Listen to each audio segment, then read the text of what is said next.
Well, that wasn't so hard, was it? Leeds United have beaten Burnley at Elland Road in the final match under the lights of the season relatively comfortably. A nice little 3-0 win that has ultimately led to us being effectively guaranteed to be safe. Not mathematically, in theory, we could still stumble and slump and all that kind of stuff, but in essence, we are safe, we are sound, we are there, we are good, and we did so in a fairly entertaining match against Burnley.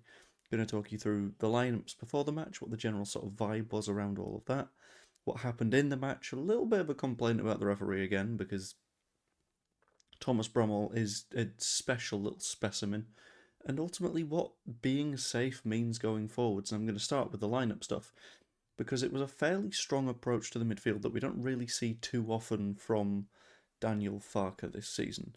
The midfield approach was effectively we've got the five at the back. How about we whack three in midfield as well, so we're really, really solid in the middle of the pitch. And then you've got Okafor effectively playing on the left wing, but also a little bit of a striker. Bogle playing on the right wing, so that sort of works out with the back line. And then Calvert-Lewin up top. And it worked spectacularly. They didn't have any time in the midfield to just receive the ball and just think about what the next move was. They spent the majority of the match being like, right, I need to be instinctive with everything that I'm doing. But then again, I can't do that because I've got Altanaka breathing down my neck, or I've got Anton Stack breathing down my neck, or Ethan Ampadu is cutting off the next pass. That sort of pace and aggression is ultimately what I think we're missing against Chelsea. And the fact that we were able to bring it today is huge, to be honest, because it shows that that's still there. A lot of people after the Chelsea match were sort of asking, well, are we still good, I guess? Because we didn't beat Bournemouth and Chelsea caused us some big problems, so are we still the team that managed to rise out of the relegation zone? And this, in my opinion, showed that we absolutely are. Because at the start of the match, there were some fairly big chances right away. For example, immediately a ball floated over the top. I think it was Calvert-Lewin on the end of it, tries to sort of nestle it in the back of the net. Doesn't work out, but it shows within the first minute that we're getting that little bit of momentum, and that ultimately led to a stunning strike from Anton Stack very early on. Because Burnley seemingly didn't respond to the fact that we'd packed out the midfield by equally saying, okay, so we'll just put a few more people into that area. Instead, there were gaping holes. Beale is able to play a scything ball through their back line, lands at Stack's feet, who takes it on the half turn, sees a nice big space, and slots it in. Now, perfect finish. Not going to take a thing away from that finish. It was absolutely stunning. Posting in, can't nestle it any more nicely. But Dubravka is clearly either not ready for it or not ready to play any more football at all, because I think he's sort of working his way back to his line when he notices that the shot's coming, then tries to make his way across, and he's not even on the floor by the time the shot's past him. Not a good attempt to save that shot, but you know what? It doesn't matter, because it was a goal for Leeds United. Then, rest of the first half plays out, and I think for a little bit we're sort of like keeping on top of it. Burnley have a little bit of resurgence, pick things up a touch, but ultimately are not really better than us at all in that first half. 0.05 xg. We're quite good at, even when our opponents are in threatening areas, not allowing those shots to be dangerous, which honestly I think is absolutely key when you're trying to survive, and we now have survived. And we even ended up the half with James Justin accidentally nearly chesting the ball into the back of the net. So first half, wonderful stuff.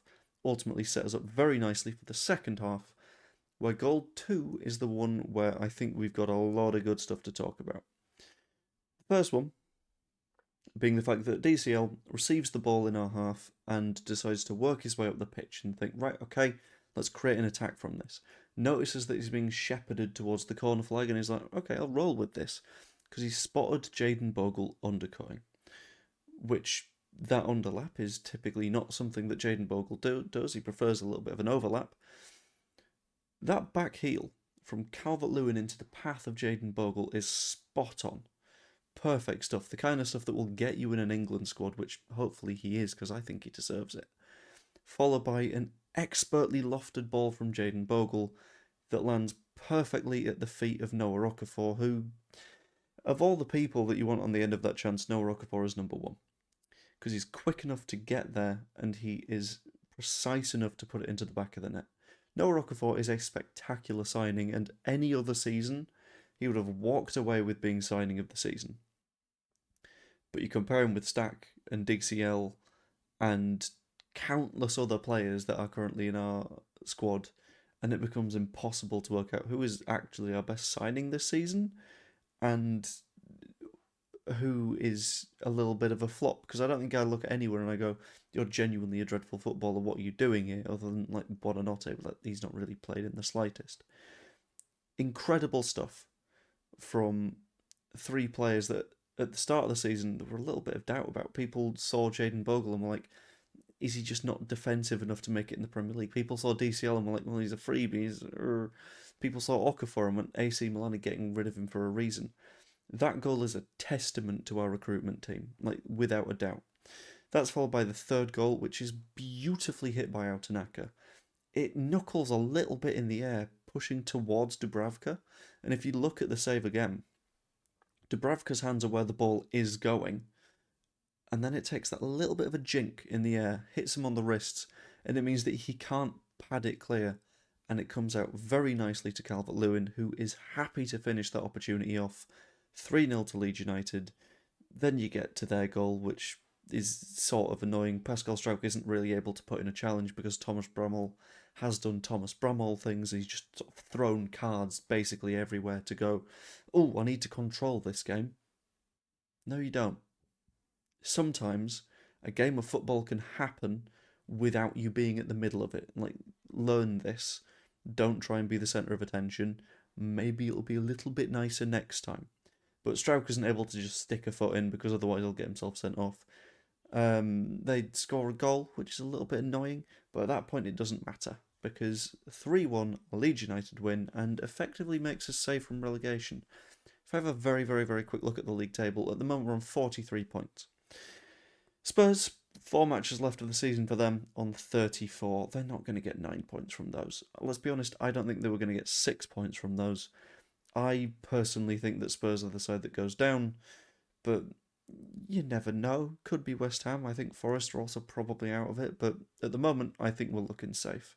We've just overtaken Newcastle to 14th in the table, and if you were at the start of the season and you told someone that we would beat Scum away from home, we'd have a semi-final at Wembley in the FA Cup, and we would be 14th in the league with 3 matches to go, anyone would just bite your hand off for that.